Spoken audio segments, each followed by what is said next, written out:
And I know for a fact that social media is influencing the so-called powerful who are vested with the confidence and the votes of the people, because those people then go to social media. Presidents are tweeting, governors are tweeting. One former president, his Facebook had to get shut down because it was so powerful. So the idea that there's just a small number of us who get to tell the rest of us how to live is archaic. That's not how it's going anymore. And that's why I'm looping back around to those young people. While it's important to tell them to find their voice, because they will put out a video and it'll go viral. They'll put out a post and they'll say, like it, tag it, da, da, da. Then all of a sudden, 500,000 people know what's going on. We know what happened when those rebels attacked the Capitol. We had folks using their phone, putting some information out there. We know who was there because people were on social media. So social media is a very powerful alternate universe, a very powerful alternate source of influence, a very powerful alternate source of accountability. And yes, it can be used in a bad way as well, as all things can. And so I don't want us to get stuck on just who's sitting in the legislature at the state level and at the federal level. Regular people like you, regular people like myself, also have the responsibility to speak to our truths. This podcast is a wonderful platform in which you're saying to people, I am a thinker, I'm engaged with me. I try to explain to people that CRT was not meant to fix public schools. CRT was not meant to fix the police. CRT was a dialogue, a conversation that people like myself with advanced degrees that we would kind of like pick around to try to make sense out of what is the best paradigm, the best framework, the best lens to kind of understand complex processes like institutional racism. But when you want to fix it and when you want to change it, you talk to everybody. You talk to everybody. You welcome all the platforms, the bloggers, the influencers, the musicians, the preachers. You welcome and talk to everyone.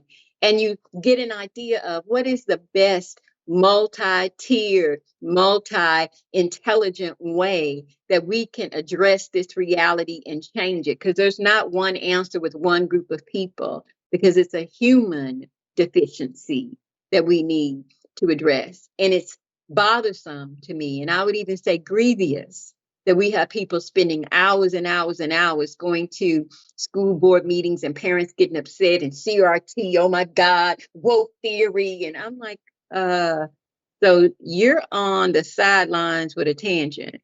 The real issue is what's causing harm and threat to the health and the well-being of our communities, of our children. And if you don't believe that that thing is a threat or causing ill being to you, can you see it as causing a threat over here? And as a part of the human family, do you care about that at all? Instead of being derailed by sidebar conversations that really are not solution oriented. I've read critical race theory. I've even used it in papers that I've written, but I wouldn't try to take it and present it as an answer to failing schools or an answer to gun control. Not in the least. That doesn't make any sense. And you need people to get that. When people start breaking down into factions and having arguments and we can't get to the solution, then we need to stop talking, because we're not actually getting anywhere, and try to recalibrate so that we can see what actually would bring better health and better relationships so that our human family can function. I like the fact that you touch on on critical race theory, and I can sense that you have a strong opinion on that. What is your take on it, on critical race theory? I'm disappointed because the creators did not intend for it to be torn apart and demonized as a threat to public education, as a threat to um, childhood or whatever else people are saying. Um, those who deny that there's something called white supremacy, we can't help them. Critical race theory is not going to help them. Christianity is not going to help them. Nothing is going to help them because they are in a state where nothing can reach them. And we have to accept that. They don't believe that something called white supremacy exists. They don't believe that something called institutional racism exists. They don't believe that something called racial profiling exists. They don't believe. And they are just going to have to get our unconditional love, and we're going to have to figure out how to coexist. Point blank, period. Let's stop arguing. Let's stop throwing stats. Let's stop, using incendiary language. Let's just stop. We're going to love you and accept you. You're loved unconditionally. You're accepted, and we're going to end it there. And I think they're in the minority. I actually think they're in the minority. For the rest of white America, who knows that we have some problems that we inherited, we didn't cause, but we refuse to take them any further. We refuse to take them any further. We do need to figure out of a way forward. And I guarantee you it's going to involve the millennials, it's going to involve social media, and it's going to involve people who are sexual and gender minorities, and it's going to involve faith communities. Believe it or not, we're going to have to bring faith to the table along with unconditional, unequivocal acceptance of all people in the human family to the table. There'll be Muslims at the table, Hindi at the table, Buddhists at the table, Christians at the table, people who are gay, straight, bisexual, transgender, asexual. We're all at this human table and we're forging a path forward.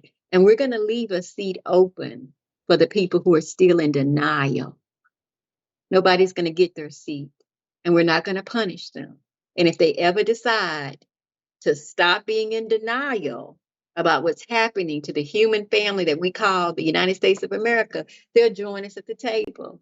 And if they don't, that's okay too. Their place will always be there. But you guys, we've got to move forward.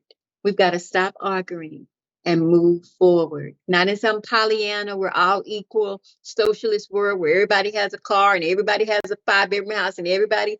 No, you guys, there's always going to be poor people. There's always going to be rich people. But in our country, we have to make some decisions but there'll be no one who needs somewhere to live and stay. Everybody's going to have somewhere to live. Everybody's going to have an address. And if they don't have an address, it's going to be because they say, I don't want an address. And we're going to say, okay, you don't have to have an address, but we have some rules. Just like the people with addresses have rules, we have rules for people with no address. You can't defecate and urinate in public. You can't let your dog, we all have rules, right? Obey, so that we can live harmoniously together. But we've got to come up with some deal breakers. And homelessness is a deal breaker.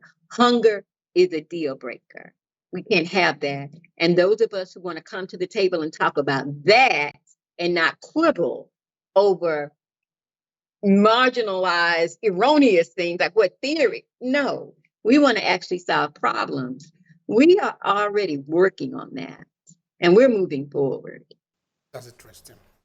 We're progressing, and that is good. That is encouraging, All right. Look, looking at institutional racism, because you made mention of it a couple of times in your statement here. Let's consider it as a problem, because already it is a problem. Let's use your word. All of us are called to this table to find a solution to the problem. Now, what do you think is going to be a solution to institutional racism in the United States? Of course, not only in the United States, in other part of the West, we all suffer it. But in this case, we are talking on the United States. So what do you see as a solution? I'm not going to see it more than likely because I'm not going to live to be 100 or 200 or 300 or whatever. But Obehi, what it's going to take, and we're one of the leaders of the West. We're a thought leader in the West. We're a leader in industry, a leader in finance. We're a leader in almost every area. And I'm very proud, if you can't tell, the fact that I'm an American. I'm very proud of the fact that I'm a Texan, and I'm proud of the fact that I'm a Black Texan and a Black American. But I don't know if I'll ever see it because it's so drastic. of what it's going to take. It's going to take going back to the Constitution and a complete overhaul. Not another amendment, amendment number, I think we're on 29 now. I'm not quite sure. No more Band-Aids, no more amendments. Go back to the beginning and say, we've got to do our charter all over again.